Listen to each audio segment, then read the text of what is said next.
এই বিলের মূল প্রস্তাবনা সোজা চোখে অত্যন্ত সরল এবং নৈতিকভাবে সমর্থনযোগ্যও বটে।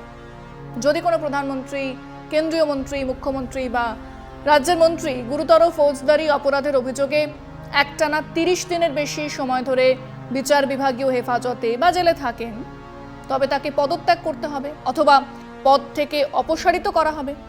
সরকারি কর্মচারীদের ক্ষেত্রে তো 48 ঘন্টা জেল হেফাজত হলেই সাসপেনশন অবধারিত, কাজেই নেতা মন্ত্রীদের তা হবে না কেন?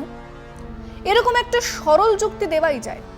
এই বিল পেশ করার তাৎক্ষণিক প্রেক্ষাপট হিসেবে দিল্লির মুখ্যমন্ত্রী অরবিন্দ কেজরিওয়ালের গ্রেফতার এবং তার জেল থেকে সরকার পরিচালনার নজিরবিহীন প্রচেষ্টার ঘটনাকে সামনে রাখা হয়েছে।